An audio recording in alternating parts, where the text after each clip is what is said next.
Olá pessoal, estamos começando mais um vídeo do Ideias de Esquerda, nessa vez para tratar sobre a relação entre o coronavírus e esse tema que está sendo amplamente debatido, né, com os impactos sociais da quarentena, fechamento de escolas, universidades, do comércio, com um outro tema que está de fundo, que é a grande crise econômica internacional, que já se escancara no mundo inteiro e que ameaça uma recessão internacional. Então esse é o tema que a gente vai tratar. Agora estamos no canal do Esquerda Diário. Queria convidar a todos para curtir o canal do Esquerda Diário e vamos seguir com o vídeo.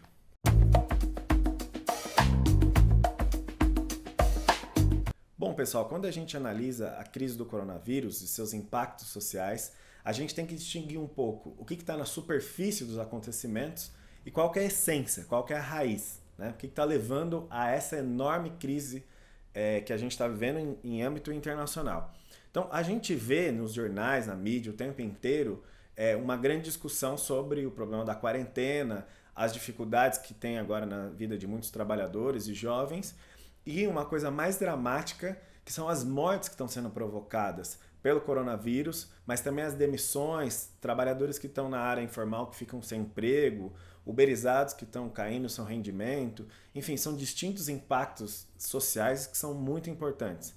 Agora, na essência do problema, a gente tem que ver que o coronavírus, na verdade, está sendo o estopim de uma crise bem maior, que é a crise internacional, que a gente vai tratar aqui e detalhar um pouco com alguns dados no vídeo, os impactos que essa crise pode ter a longo prazo, quando se anuncia uma recessão nas grandes potências. A ideia que a gente quer marcar é a relação entre o biológico e o social, no caso da análise dos impactos dessa doença.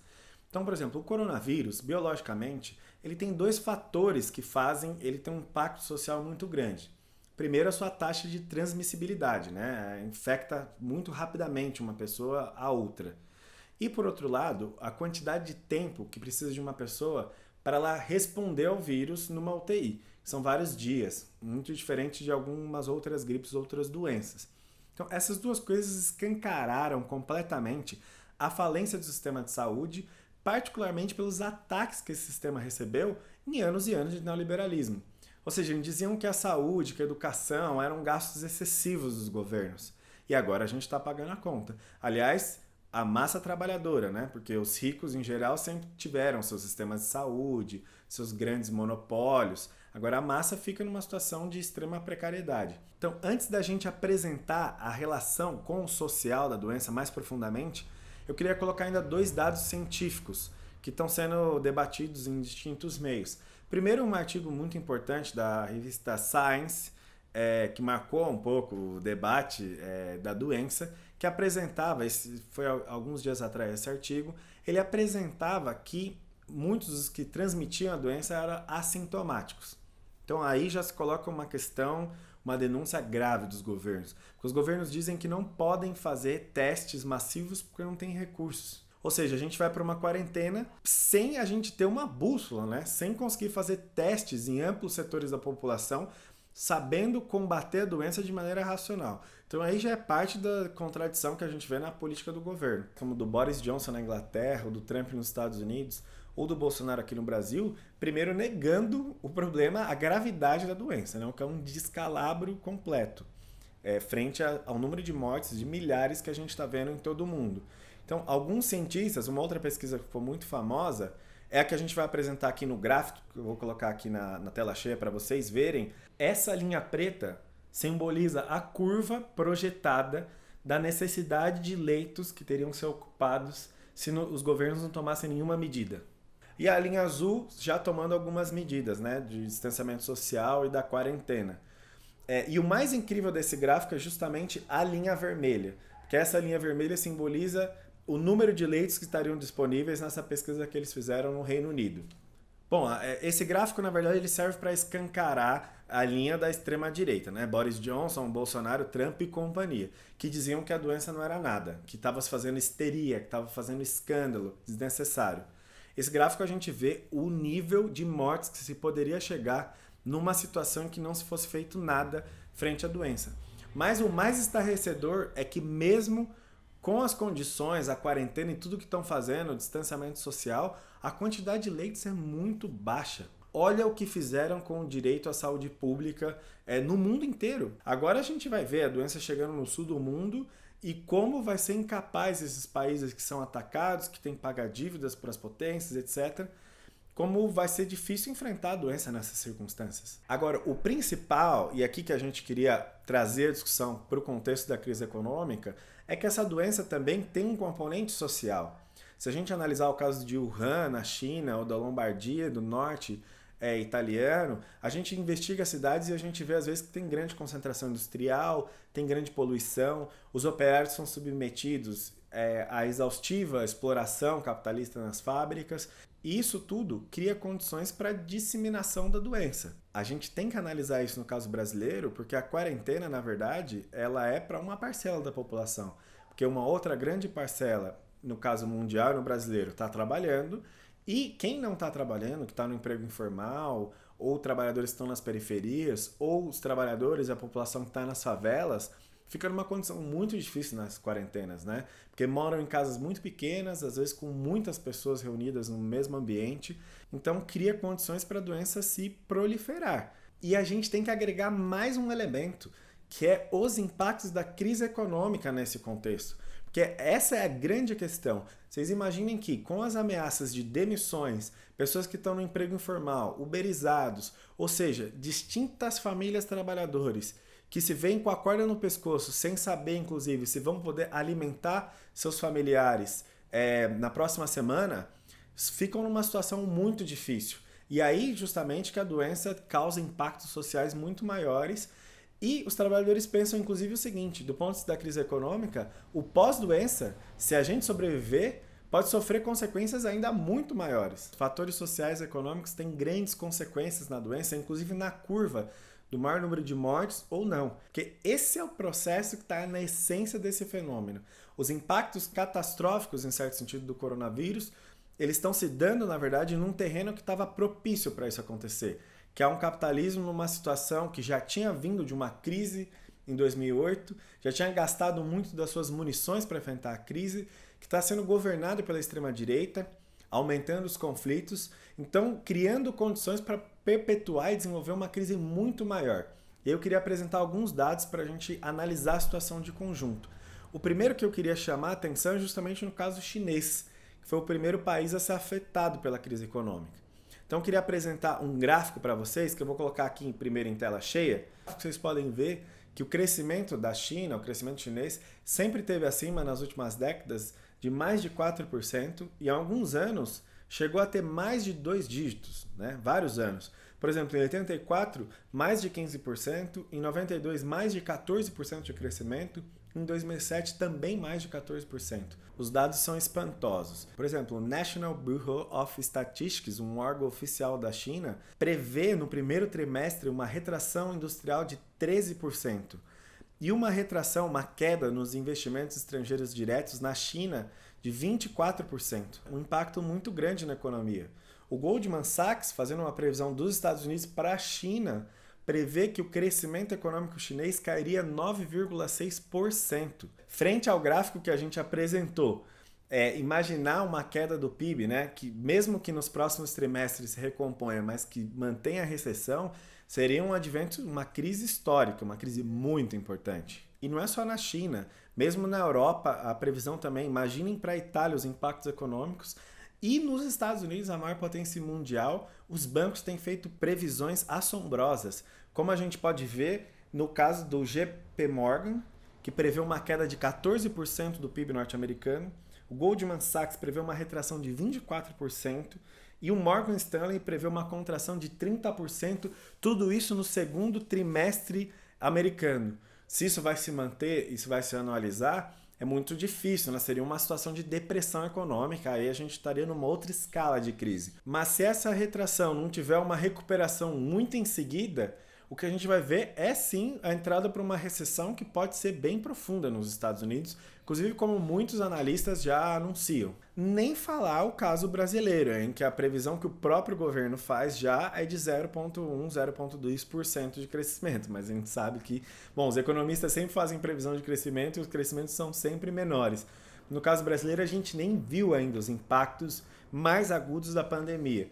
né? A gente está entrando no momento que vai chegar esses impactos. Então, a tendência é as consequências econômicas serem graves no nosso país. E por que tem se dado de maneira tão profunda a crise econômica? Qual a raiz desse processo?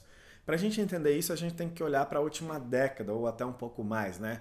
Porque em 2008, na verdade, já aconteceu uma crise econômica de grande envergadura, né? Foi chamada crise imobiliária, que levou alguns bancos de investimento, como o Lehman Brothers, um dos maiores bancos naquele momento, a quebrarem, decretarem falência. E afetou distintas regiões do mundo, particularmente a Europa, que se tornou o epicentro da crise.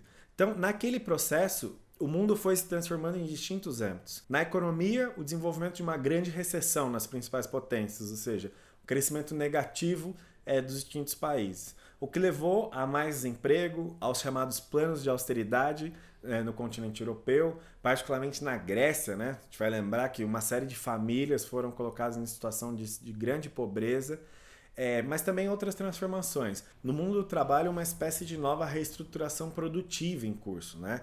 Com a indústria 4.0 tão anunciada, mas uma grande exploração se mantendo dos trabalhadores e muitas demissões, mas também as chamadas economias de plataforma. Então a figura do Uber, os trabalhadores de bicicleta, né? iFood, Rappi, Uber Eats, como a gente tem visto em muitas capitais, formas de empreendedorismo e pejotização, ou seja, distintos mecanismos de rasgar a legislação trabalhista e deixar os trabalhadores à deriva.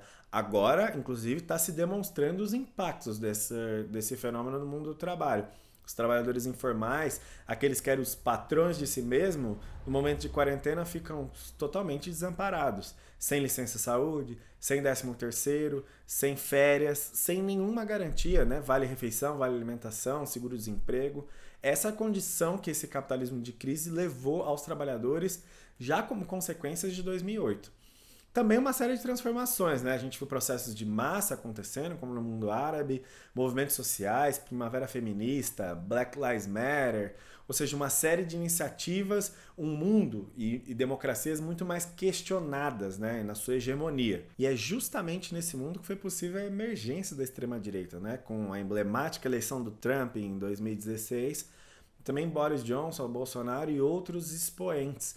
E a marca desses governos era o protecionismo, o nacionalismo, o conflito. Então, ficou simbolizado isso na guerra comercial do Trump com a China, né? Era um grande discurso desde a campanha dele. Na verdade, essa guerra, o que tem em essência, é uma grande disputa pela proeminência tecnológica no mundo, né? Disputar quem são as grandes potências nos principais ramos. Em suma, o mundo que já vinha de recessão econômica, estancamento econômico, queda na produtividade no trabalho, investimentos menores, guerra comercial, conflitos entre os estados, ou seja, todo esse panorama, né? Inclusive crise nas próprias democracias. Esse mundo agora é onde o coronavírus se desenvolveu e aprofundou ainda muito mais os conflitos e a sua própria crise econômica.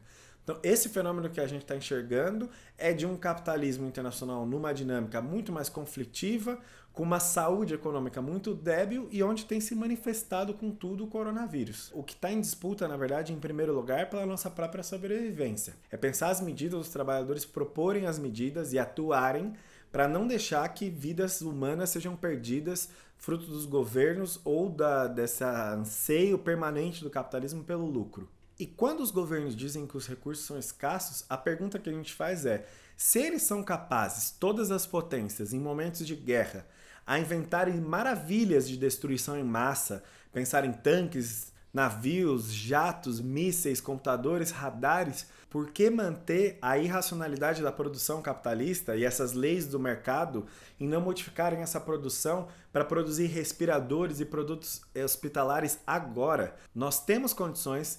Temos um parque industrial, nas potências nem falar, mesmo no Brasil, e os governos não fazem. Por que não utilizar a nossa capacidade fabril instalada, por exemplo, com a indústria automobilística, e converter essas e outros grandes conglomerados em produção de ventiladores, respiradores e todos os equipamentos para leitos hospitalares, salvando assim as vidas humanas? Vamos continuar deixando as leis dos mercados, né, produzindo mercadorias irracionais que não estão servindo no momento de pandemia? Inclusive, esse processo poderia ser dirigido e controlado por trabalhadores. Todos nós sabemos que os trabalhadores conhecem muito mais o processo produtivo, seja nas fábricas, seja os conhecimentos dos hospitais, e poderiam controlar e organizar esse enfrentamento com a epidemia. E esse pontapé para disputar essa luta pela sobrevivência, as condições sanitárias dos trabalhadores, tem que ser também a ponta de lança para a gente evitar que a crise econômica seja descarregada nas nossas costas, evitando as demissões. Todas as empresas e empresários que demitirem agora estão cometendo um crime, que é deixar famílias no meio de uma pandemia, numa situação de fome, de miséria. Nós temos que evitar as demissões, temos que lutar por salários e assistência, pelo menos um salário mínimo para as famílias que estão no emprego informal. Temos que manter o salário dos trabalhadores uberizados, com um salário mínimo também, ou inclusive atingindo para aqueles que precisam sustentar uma família o mínimo proposto pelo DIEESE. Inclusive agora, taxando as grandes fortunas e parando de pagar a dívida pública, que pega quase metade do nosso orçamento e vai para a Bolsa Banqueiro. É um absurdo continuar pagando essas dívidas no momento que a população está nessas condições. A gente tem que reverter imediatamente esse dinheiro para a saúde pública, para um SUS 100% estatal, controlado pelos trabalhadores que possam fazer frente a essa pandemia. Essa é a grande disputa, é a gente não deixar que esses governos descarreguem essa crise nas costas dos trabalhadores. Isso que a gente tem que evitar, por isso que a gente tem que saber que existe uma grande relação entre o coronavírus e a crise econômica. Isso que a gente quis transmitir um pouco nesse debate, para que a gente esteja alerta e saiba enfrentar essa situação. Então é isso, eu queria agradecer a todos que estiveram aqui, os que puderem enviar comentários, eu vou tentar responder para a gente estar em debate a partir desses temas. Queria convidar também a todos para se inscrever aqui no canal, aqui no sininho. A gente vai mandar vídeo toda semana, então vocês podem acompanhar aqui no Ideias de Esquerda, e também para compartilhar esse vídeo nas redes, que é muito importante para a difusão das nossas ideias. Obrigado!